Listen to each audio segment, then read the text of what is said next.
I am 85 years old. I have spent 60 years as an engineer. I designed systems. I built structures.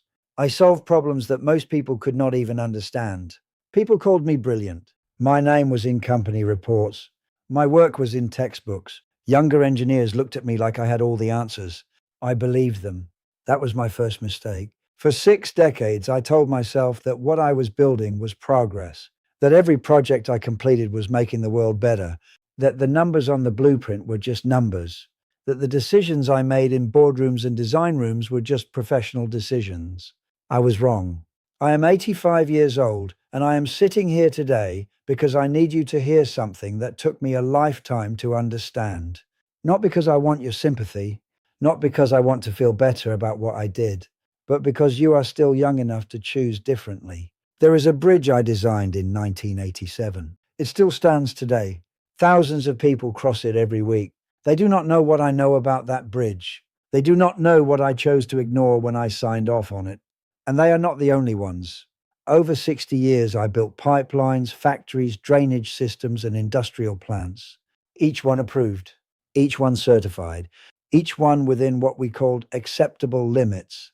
I thought I had time to ask the harder questions later. Later never came. What I am about to tell you is not comfortable. It is not the kind of story that ends with lessons learned and a better world. It is the kind of story that keeps an old man awake at 3 in the morning, staring at the ceiling, wondering how many people paid the price for his silence. Stay with me, because what destroyed those lives was not a lack of intelligence. It was not a lack of skill. It was something far more dangerous, and you might be carrying it right now without even knowing it. I grew up with nothing. My father was a laborer. My mother cleaned other people's houses. We lived in a 2-room flat where the walls were thin and the winters were long. Engineering was my way out. I studied harder than anyone I knew. I skipped meals to buy textbooks. I stayed in the library long after everyone else had gone home. When I finally got my degree, my mother cried at the ceremony. She held my face in her hands and said, "You are going to change the world, my son." I believed her, and for a while it felt true. My first job was at a mid-size industrial firm. I was 24. I was fast, precise, and hungry. Within 3 years, I was leading projects that engineers twice my age were struggling with. My manager noticed. The directors noticed. I started getting invited into rooms I was not supposed to be in yet. I told myself that was proof I was doing something right. The money came. Then the title. Then the bigger projects. I bought a house. I married a good woman. We had 2 children. On weekends, I would take my son to the sites and show him the cranes and the concrete and the steel, and I would say, "Your father built that." He looked at me like I was a giant. I lived for that look. But something else was happening in those years. Something I kept pushing to the back of my mind because I did not want to look at it directly.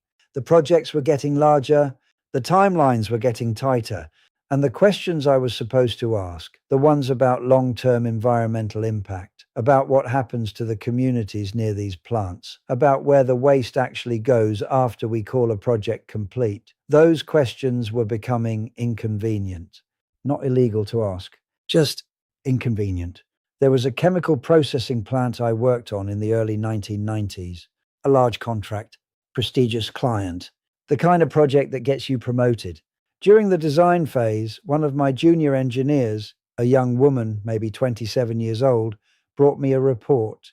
She had run the numbers on the water drainage system. She showed me that under certain rainfall conditions, industrial runoff could reach the groundwater of a small farming town about 12 kilometers away. She was not being dramatic. She was being an engineer. She laid the report on my desk and looked at me, waiting. I read it. I understood it. And then I looked at the deadline on the wall. I looked at the contract value. I looked at the faces of the senior directors who had trusted me with this project. And I told her we would flag it as a low probability risk and move forward. She never said another word about it. Neither did I. I thought I had time to revisit it after the project launched. I thought there would be a review phase. I thought someone higher up would catch it. I was wrong. That town had a name. I still remember it. I have never gone back. For years, I kept moving. That is what professionals do. You finish one project and you move to the next. You close one file and you open another. The industry does not give you time to sit with what you have done. And honestly, I did not want that time. Staying busy felt like staying clean. If I was always building something new, I did not have to think about what the old things were doing while I was gone. My career peaked in my early 50s. I was a senior principal engineer at one of the largest infrastructure firms in the country. My signature was on hundreds of projects. My reputation was untouchable. Then in 2003, I got a phone call. It was a journalist. She was writing a piece about elevated cancer rates in rural communities near industrial sites. She had a list of locations. She wanted to know if I had any connection to the infrastructure projects in those areas. I recognized three of the locations immediately. My stomach dropped. I told her I could not comment and I ended the call. I sat at my desk for a long time after that. I told myself the science was not conclusive. I told myself correlation is not causation. I told myself that I had followed the approved standards of the time. I told myself that other engineers had reviewed my work. I told myself that I was one small part of a much larger system. I was very good at telling myself things. The article was published 2 months later. My name was not in it. The firm's name was mentioned briefly, buried in a paragraph near the end. Nothing happened to me professionally. Nothing happened at all. And that silence was somehow worse than any consequence I had imagined. Because I had been ready to defend myself. I had prepared the arguments. I had the technical language ready. I knew how to explain away the numbers, but no one came. No one asked me to account for anything. And I realized in that moment that the system I had trusted to catch my mistakes, the regulatory bodies, the review committees, the approval processes, they were never really designed to protect those farming communities. They were designed to protect the projects. I had always known this somewhere deep inside, but knowing something and letting yourself feel it are two completely different things. That night I went home. My wife had made dinner. My children were grown by then, living their own lives. It was just the two of us at the table. She asked me how my day was. I looked at her, this woman who had believed in me for 30 years, and I said, fine. I could not tell her. I did not have the words yet. Or maybe I had the words. Maybe I just did not have the courage. I went to bed that night and I stared at the ceiling and I thought about that young engineer, the one who had put the report on my desk in the early 1990s, the one who had looked at me waiting. I wondered where she was. I wondered if she had ever found out what happened to that town. I wondered if she had ever forgiven me. More than that, I wondered if she had spent years carrying the weight of a decision that was never hers to make. Because I had made it, I had looked at the report, I had understood it, and I had chosen the project over the people, not because I was evil. That is the part that haunts me most. I was not a cruel man. I loved my family. I helped my neighbors. I gave money to charity. I was, by every measure the people around me could see, a decent human being. And yet, 12 kilometers away from a plant I designed, in a town whose name I still remember, people got sick. And I never went back. I thought I had time to make it right. Later never came. I want to stop here, right in the middle of this story, because I need to tell you something that has nothing to do with engineering and everything to do with the life you are living right now. What I did was not unique to my profession. It was not a failure of technical knowledge. It was not even a failure of the system, though the system failed too. What I did is something millions of people do every single day, in offices, in hospitals, in classrooms, in relationships, in families, in the quiet moments when someone shows you a truth you are not ready to face, and you look at it, understand it completely, and then choose the easier thing instead. That is what destroyed those lives. Not a bad calculation, not a design flaw, a choice, a deliberate, conscious, fully understood choice, made by a man who told himself he would fix it later. I want you to hear that clearly. I was not ignorant. Ignorance would have been forgivable. Ignorance can be corrected with information. What I had was awareness, full, clear, uncomfortable awareness. And I buried it. Because the project mattered, because the deadline mattered, because my reputation mattered, because the directors in that room mattered, because every single thing in front of me felt more urgent than the people I could not see. That is the false belief I carried for 60 years, that urgency and importance are the same thing. They are not. The deadline was urgent. The contract was urgent. The approval was urgent. But the people in that town, Their health, their water, their children, their futures. That was important. And I confused the two. Every single day of my career, I confused the two. And here is what I need you to understand. Really understand, not just hear and forget. This confusion is not unique to engineers. It is not unique to large corporations or government projects or industrial systems. It lives inside ordinary life. It lives in the moment. You know a friendship is toxic, but you stay because leaving feels complicated. It lives in the moment. You know your body is breaking down, but you push through because the work cannot wait. It lives in the moment. Your child needs you present, fully present, not just physically in the room, and you give them half of your attention because your phone feels urgent. It lives in the moment. You know you owe someone an apology, but you wait because the timing never feels right. I thought I had time. I was wrong. I thought the important things would wait while I handled the urgent ones. They did not wait. They just suffered quietly while I was busy. That young engineer who put the report on my desk, she was not showing me a professional problem. She was showing me a moral moment. Every life has these moments. They do not announce themselves loudly. They do not come with alarms or flashing lights.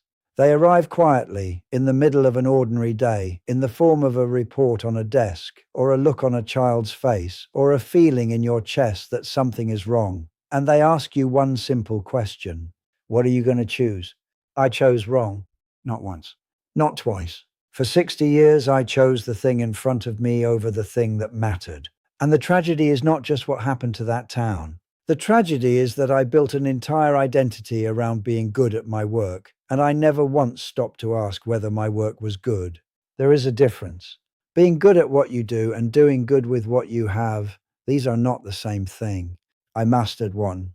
I failed completely at the other, and no award, no title, no completed project, no entry in any textbook, none of it fills the space left by that failure. I know that now. I knew it then too. I just told myself I had time. Later never came. I am 85 years old. I wake up every morning knowing that I have more years behind me than ahead of me. And I want to tell you what that feels like. It does not feel like peace. It does not feel like wisdom.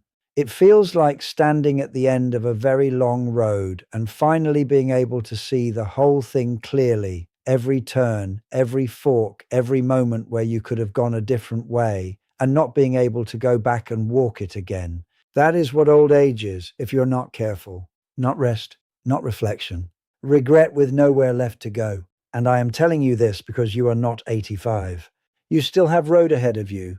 You still have the moments I threw away. So I need you to listen to me very carefully now.